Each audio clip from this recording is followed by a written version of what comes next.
Hello, नमस्कार, आदाब, सत श्री अकाल और अस्सलाम वालेकुम। मैं हूं मोहम्मद अहमद काज़मी, लेकर आया हूं आपका पसंदीदा कार्यक्रम आपके रूबरू। आज संडे है और खास प्रोग्राम है कानून की खबरों के मुतालिक, जिसमें हमारे साथ होते हैं वदूद साजिद साहब, सीनियर जर्नलिस्ट, जो कानून की खबरों को, अदालतों की खबरों को बहुत बारीकी से देखते हैं और उस पर नजर बनाए रखते हैं।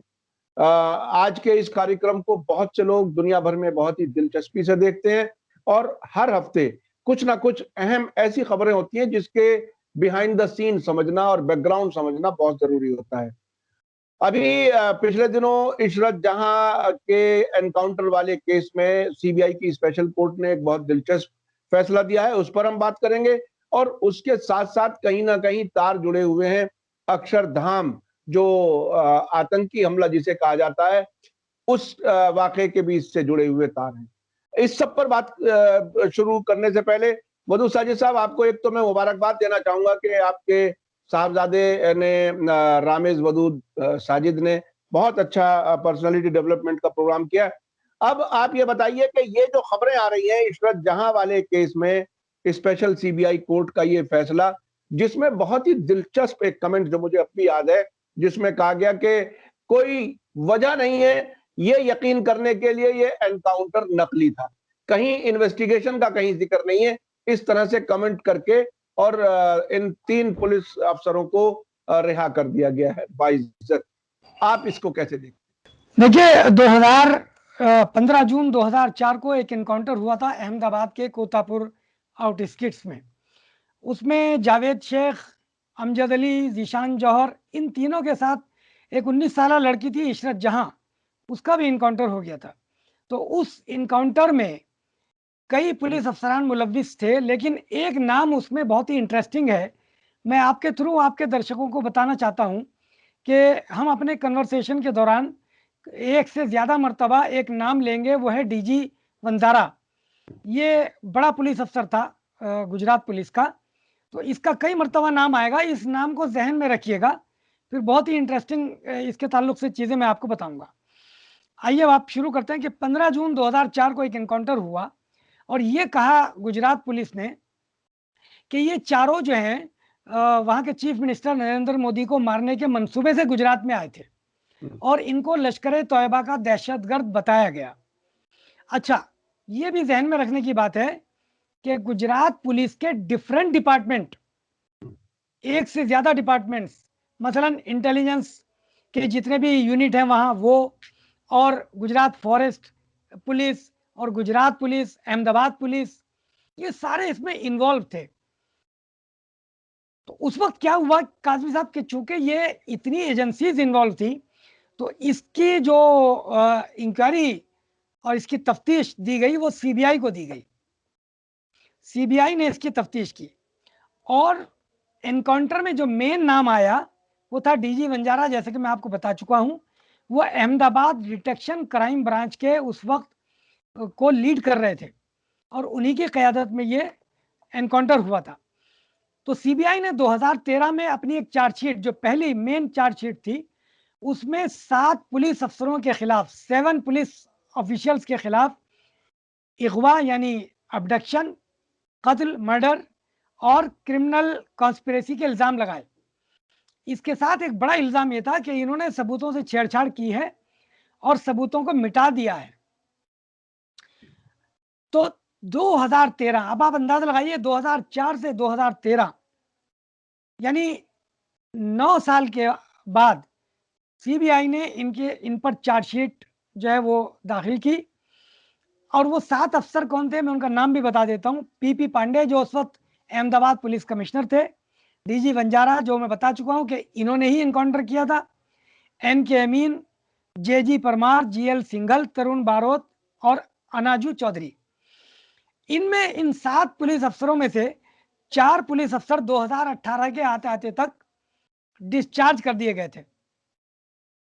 अच्छा, उसके बाद सीबीआई ने एक और एडिशनल चार्जशीट जो है वो दायर की और उसमें बताया कि इनकाउंटर में एसआईबी यानी सब्सिडरी इंटेलिजेंस ब्यूरो के 4 अफसर भी इन्वॉल्व थे। और सीबीआई ने यहां तक बताया कोर्ट को कि वो हथियार जिनसे एनकाउंटर हुआ, और फेक एनकाउंटर हुआ, सीबीआई ने बार बार फेक कहा है इसको, वो हथियार कहां से आए थे? उसने बताया कि ये हथियार एसआईबी यानी सब्सिडियरी इंटेलिजेंस ब्यूरो से आए थे।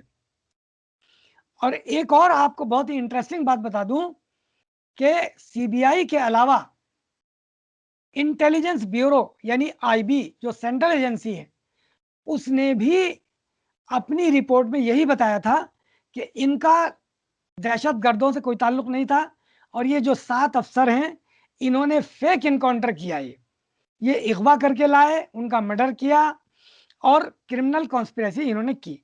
अब आइए थोड़ा सा आगे बढ़ते हैं। 19 मई 2019 को स्पेशल सीबीआई कोर्ट ने डीजी वंजारा एन के अमीन को भी डिस्चार्ज कर दिया। यानी जो मेन अक्यूज था डीजी वंजारा, जिसने अपने हाथ से गोली चलाई थी, उसको भी डिस्चार्ज कर दिया। अब मैं आपको एक बात बता देता हूं कि जब 4 लोग डिस्चार्ज हो गए, बड़े बड़े अफसर, तो जो इशरत जहां की मां है शमीमा कौसर, जो महाराष्ट्र से यानी बॉम्बे से और अहमदाबाद हर तारीख पे आती थी और ये केस लड़ती रही, उसको ना किसी से पैसे की कोई मदद हुई, ना उसको प्रोटेक्शन दिया गया पुलिस की तरफ से। वो ऐसे खौफ के आलम में अपनी बेटी के लिए केस लड़ने आती थी। तो जब उसने देखा कि 4 बड़े पुलिस अफसर डिस्चार्ज हो गए, और 2019 का मतलब आप समझते हैं, 2019 का मतलब यह है कि स्टेट ऑफ गुजरात में भी बीजेपी की गवर्नमेंट और सेंटर में भी बीजेपी की गवर्नमेंट, लिहाजा जो स्टेट के पुलिस वाले मुलजिम हैं उनको, और जिनकी तफ्तीश सेंटर की एजेंसी कर रही थी, अब वही एजेंसी उन मुलजिम पुलिस वालों के हक में हल्का हाथ रख रही थी। और उसका पहला बड़ा सबूत मई 2019 में और 2018 में उस समय मिला, जब सीबीआई ने इस डिस्चार्ज के खिलाफ कोई अपील नहीं की, कोई चैलेंज नहीं किया। तो जब 4 बड़े अफसर डिस्चार्ज हो गए, सीबीआई ने चैलेंज नहीं किया, सीबीआई ने अपील नहीं की, अब इशरत जहां की मां कौसर, शमीमा कौसर टूट गई। और आपको याद होगा काजमी साहब कि आपके ही चैनल के माध्यम से हमने एक प्रोग्राम बनाया था 2019 में, अक्टूबर 2019 में, और हमने बताया था कि इशरत जहां की मां ने इस केस से दस्तबरदारी का ऐलान कर दिया है, यानी उसने अपने आप से इस केस से विड्रॉ कर लिया है, हटा लिया है, और ये कहा है कि अब स्टेट ऑफ गुजरात जाने और अदालत जाने, अब मैं गवाही के लिए नहीं जाऊंगी, ना मैं अपनी बेटी के लिए लड़ने जाऊंगी, अब जो करना हो पुलिस करे ना करे। इससे आप अंदाजा लगाइए कि वो किस कदर टूट चुकी थी या किस कदर खौफ में थी कि अपनी बेटी, 19 साल की बेटी जिसको लश्कर तैयबा का दहशतगर्द बताकर मार दिया गया, अब वो उसके ऊपर जो टैग लगा था दहशतगर्दी का, अब वो उसको हटाने के लिए तैयार नहीं थी, और उसने कह दिया कि अब मैं ये केस नहीं लड़ूंगी। तो आखिरकार जो 30 मार्च 2021 गुजरी है, उसको जो बाकी 3 अफसर रह गए थे, अदालत ने उनको भी छोड़ दिया। अब यहां से हम दूसरी बात शुरू करते हैं कि आखिर किस ग्राउंड पे इनको डिस्चार्ज किया अदालत ने, और अदालत ने अपने ऑब्जर्वेशन में क्या बात कही वो ज्यादा तकलीफ दे है। मसलन डिस्चार्ज ग्राउंड में जज ने लिखा कि गुजरात गवर्नमेंट ने इन पुलिस वालों के खिलाफ प्रोसिक्यूशन की परमिशन नहीं दी। यानी ये कोई ग्राउंड हुआ? अगर आप सेटिस्फाई हैं कि इन पुलिस वालों का कहीं ना कहीं हाथ है, और 17 साल से आप केस चलाए जा रहे हैं, आप इनको 17 साल पहले छोड़ देते। अगर कोई सबूत नहीं था, 17 साल से आप केस चला रहे हैं, और अब आप आके ये कह रहे हैं कि स्टेट ऑफ गुजरात ने प्रोसिक्यूशन की परमिशन नहीं दी, लिहाजा इनको आप छोड़ रहे हैं। फिर लिखा कि पुलिस वाले अपनी ड्यूटी अंजाम दे रहे थे, उन्होंने कोई गलत नहीं किया, उन्होंने इनकाउंटर सही किया और उन्हें यही करना चाहिए था। फिर तीसरा ग्राउंड लिखा कि सीबीआई ने इनके खिलाफ कोई सबूत नहीं पेश किया। भाई सवाल यह है कि आपने 17 साल में कोई सबूत आपके सामने नहीं आया, तो आप 17 साल तक इन बेचारों को, बेकसूर लोगों को, इन्हें क्यों आपने फंसाए रखा? छोड़ देते आप इनको। चौथी चीज लिखी, बहुत ही बोगस किस्म की बात, कि डिस्चार्ज के पहले ऑर्डर को, यानी इनसे पहले जो 2 पुलिस वाले और छोड़ दिए थे इसी स्पेशल सीबीआई कोर्ट ने, कि उनके डिस्चार्ज के पहले ऑर्डर्स को भी चैलेंज नहीं किया गया, लिहाजा हम इन्हें भी छोड़ रहे हैं। ये क्या बोगस किस्म का आप ग्राउंड पेश कर रहे हैं। अब आप आगे आइए, मैं बहुत बात को छोटी करते हुए, चूंकि मेरे पास कई चीजें हैं, अब हम, अदालत कह रही है कि फेक इनकाउंटर का कोई सवाल नहीं, यानी अदालत जो है वो एक तरह से पार्टी बन गई है, बजाय इसके कि तीसरी, तो वो उसको अदालत होकर फैसला करना है, वो एक पार्टी बन के ग्राउंड पेश कर रही है, और पुलिस वालों को कह रही है कि दे आर डेडिकेटेड ऑफिसर्स, ये पुलिस वाले डेडिकेटेड ऑफिसर हैं। याद रखिएगा, ये बात डीजी वंजारा के लिए कही जा रही है, और डीजी वंजारा के लिए सुप्रीम कोर्ट ने बाद में क्या कहा वो मैं बताऊंगा आपको, इसको याद रखिएगा बस, कि स्पेशल सीबीआई कोर्ट क्या कह रही है 30 मार्च 2020 को, कि ये पुलिस वाले डेडिकेटेड थे, फेक इनकाउंटर का कोई सबूत नहीं है, और हमला आवरों को उनके मंसूबे से रोकना जरूरी था, और आईबी की रिपोर्ट ठीक नहीं थी, यानी इंटेलिजेंस ब्यूरो ने जो रिपोर्ट दी थी कि इन्होंने फेक इनकाउंटर किया है, अदालत ने उसको भी झुठला दिया। अब मैं अदालत से हम एक सवाल कर सकते हैं, इंडिपेंडेंट सिटीजन होने की हैसियत से, सवाल ये है कि अगर आप ये कहते हैं कि फेक इनकाउंटर का कोई सवाल नहीं था, तो सवाल ये भी तो है कि आपके पास इस इनकाउंटर के जेन्युइन होने का क्या सबूत है? कहां आपने उनको दिखाया कि उनको पुलिस ने गिरफ्तार किया, कहां वो भागे पुलिस की गिरफ्त से? अच्छा, अदालत ये कह रही है कि रिकॉर्ड पर कुछ ऐसा नहीं है कि ये लोग दहशतगर्द नहीं थे। देखिए बात को कैसे घुमाया जा रहा है, जरा समझने की जरूरत है। फिर सुनिए, अदालत कह रही है कि रिकॉर्ड पर ऐसा कुछ नहीं है कि ये लोग दहशतगर्द नहीं थे। भाई साहब, आपसे एक सवाल ये है जज साहब, कि रिकॉर्ड पर यही कहा है कि ये दहशतगर्द थे? ये भी कहीं नहीं है कि ये दहशतगर्द थे। फिर आपसे हम पूछते हैं कि सीबीआई इतने दिनों से तफ्तीश कर रही है, पहली चार्जशीट, दूसरी चार्जशीट, आपने पहली चार्जशीट पे क्यों नहीं कह दिया कि कोई सबूत नहीं है? किस बात की चार्जशीट? सेकंड चार्जशीट आपने क्यों कॉग्निजेंस में ली जब कोई सबूत नहीं था? फिर हमले का मंसूबा आपने बताया कि इनको हमले के मंसूबे से रोकना जरूरी था, अदालत ने ऐसी कोई चीज पेश नहीं की जिनसे साबित होता हो कि ये हमले का मंसूबा वाकई बना रहे थे। तो ऐसी फेक ग्राउंड पे आपने इनको डिस्चार्ज कर दिया। अब मैं थोड़ा सा आपको एक चीज बता देता हूं। मैं साजिद साहब, आगे बढ़ने से पहले मैं एक चीज आपसे कहना चाहूंगा और अपने दर्शकों को बताना चाहेंगे हम, कि वही सीबीआई जब हुकूमत बदलने से पहले जो कुछ उसका रुख था वो बिल्कुल मुख्तलिफ था, हुकूमत बीजेपी की आ गई, उसका बिल्कुल रुख मुख्तलिफ हो गया, उसकी अदालत का भी रुख मुख्तलिफ हो गया। तो ये बात एक तरह से खुल के सबूत के तौर पर तो आ गई कि हुकूमतों की तब्दीली के साथ वो अपनी इन्वेस्टिगेशन और फैसलों को मोड़ देती है। क्या आप इस बात से इत्तेफाक करते हैं? बिल्कुल, मैं इससे इत्तेफाक करता हूं। सुप्रीम कोर्ट का एक फैसला है, उस रूलिंग है, बाकायदा उसमें लिखा हुआ है, और सुप्रीम कोर्ट ने बार बार कहा है कि सीबीआई जो है वो एक केज्ड पैरट है, यानी पिंजरे में बंद एक तोता है, और जिसको सेंट्रल गवर्नमेंट अपने अपने मकसद से इस्तेमाल करती है। मैं इस सिलसिले में किसी गवर्नमेंट को, चाहे वो कांग्रेस की हो, बीजेपी की हो, किसी को इससे फ्री नहीं करता, छोड़ता नहीं कि साहब ये सेंट्रल एजेंसीज को इस्तेमाल नहीं करते अपने मकसद के लिए। लेकिन मैं एक बात और कहूंगा आपसे कि यही सीबीआई कहीं अच्छी है बीजेपी के लिए, कहीं बुरी है बीजेपी के लिए। जब कांग्रेस हुकूमत थी तो यही सीबीआई, बीजेपी कहती थी कि साहब सेंट्रल एजेंसीज को हमारे खिलाफ इस्तेमाल किया जा रहा है और सीबीआई पे हमें भरोसा नहीं है। और यही सीबीआई जब डीजी वंजारा को मुलजिम करार दे रही थी तो बीजेपी और स्टेट गवर्नमेंट प्रोसिक्यूशन की परमिशन नहीं दे रही थी। लेकिन आज यही सीबीआई इतनी अच्छी लग रही है कि महाराष्ट्र में जो अनिल देशमुख है, जो होम मिनिस्टर है, उसके खिलाफ सीबीआई से ही कार्रवाई, तफ्तीश की मांग की जा रही है। तो कहीं सीबीआई अच्छी नहीं, कहीं अच्छी है। अब मैं आपको एक दूसरी चीज बताता हूं।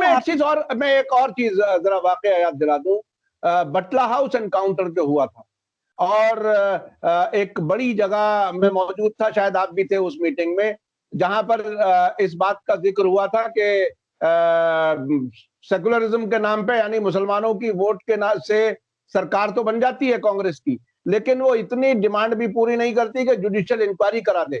और उस वक्त सरकार की पोजीशन ये थी कि जुडिशियल इंक्वायरी से पुलिस का मनोबल गिरेगा, जिस पर हमने बाकायदा एतराज किया था कि ये क्रिमिनल्स का तो मनोबल गिरना ही चाहिए। अब सीबीआई भी वही काम कर रही है कि एनकाउंटर को फेक नहीं है, ऐसे कोई सबूत नहीं है, ऐसे कोई सबूत नहीं है कि वो आतंकवादी नहीं थे। ये इस किस्म की घुमा फिरा के जबान इस्तेमाल की जा रही है। तो अब आप आगे क्या कुछ देख रहे हैं? क्योंकि सोशल मीडिया पे बहुत लंबी बात नहीं हो सकती, मैं जल्दी से फिर उस पर आना चाहता हूं, जो वंजारा का रोल था अक्षरधाम वाली इन्वेस्टिगेशन पर, उस पर मेरे ख्याल से चले तो ज्यादा बेहतर है। आप बताइए क्या। देखिए देखिए एजेंसीज का क्या है, मैंने आपको बता दिया कि ये पॉलिटिकल बॉसेस के कहने पे काम करती हैं आजकल। और ये गवर्नमेंट की पेड एजेंसीज हैं, गवर्नमेंट इनको पैसा देती है, अफसरों को तनख्वाह देती है, उन्हीं के लिए काम करेंगे। हमें दुख और अफसोस है कोर्ट के रवैये पर। सवाल यह है कि कोर्ट क्यों इस तरह का रवैया अख्तियार कर रही है। तो क्या कोर्ट भी सीबीआई की तरह ही पॉलिटिकल गवर्नमेंट से डर रही है? उस कोर्ट को तो बगैर किसी लाग लपेट के, बगैर किसी खौफ के अपना फैसला देना चाहिए।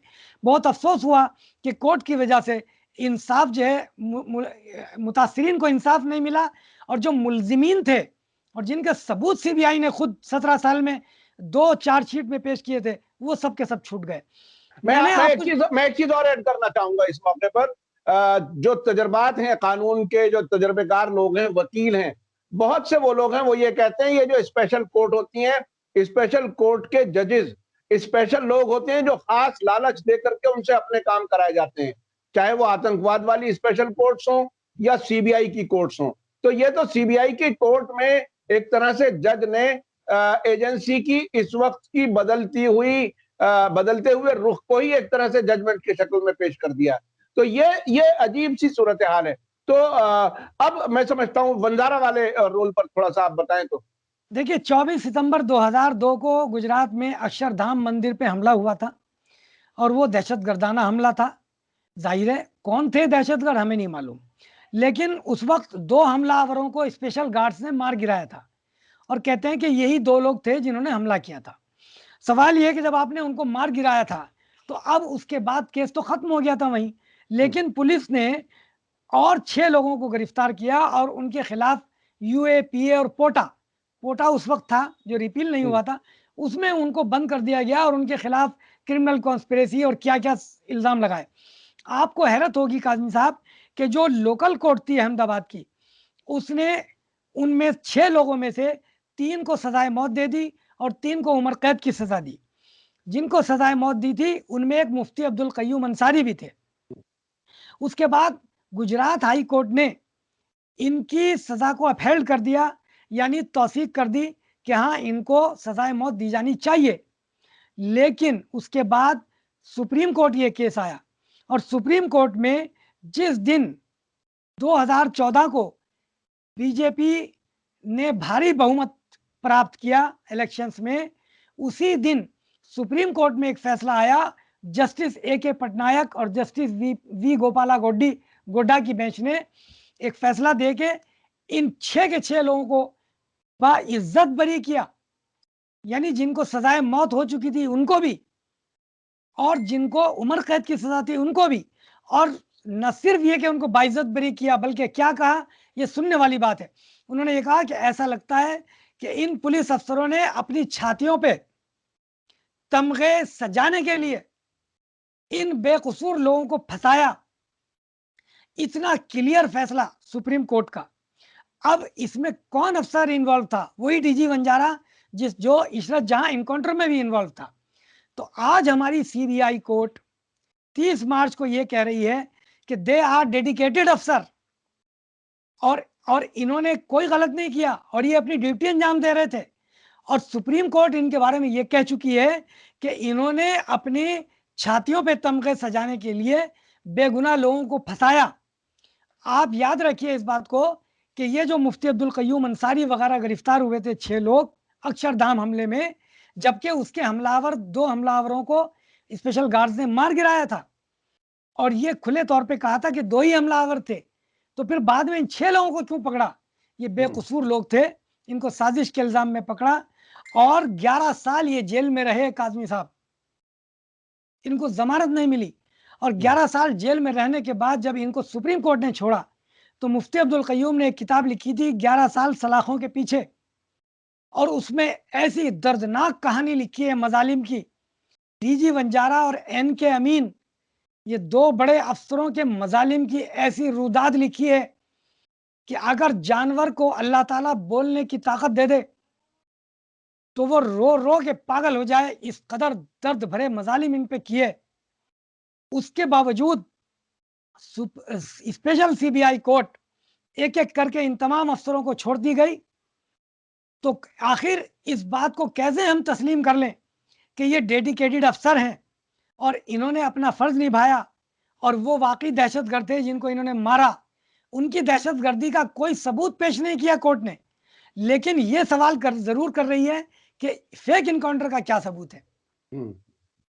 तो इसमें साजिद साहब बहुत बहुत शुक्रिया, आपने बहुत ही गहराई से कई चीजें बताई। मैं सिर्फ आखिर में अपने दर्शकों को बताऊं, और मैं समझता हूं साजिद साहब भी इससे एग्री करेंगे, कि ये जो डेडिकेटेड अफसर जो इन्वर्टेड कॉमा में कहा है, और डेडिकेटेड अफसर का मतलब ये कतई आप मीनिंग ना समझें कि ये सरकार के और संविधान के डेडिकेटेड हैं। ये बीजेपी के डेडिकेटेड हो सकते हैं, जो जिनको इन्हें छोड़ने के लिए उन्होंने एक तरह से माहौल मुनासिब समझ के, वक्त मुनासिब समझ के उन्हें छोड़ा है। बहरहाल ये पूरे देश के लिए सोचने की जरूरत है इस पर कि किस तरह से अदालतें और सीबीआई स्पेशल अदालतों के जजेस कैसे बिहेव करते हैं।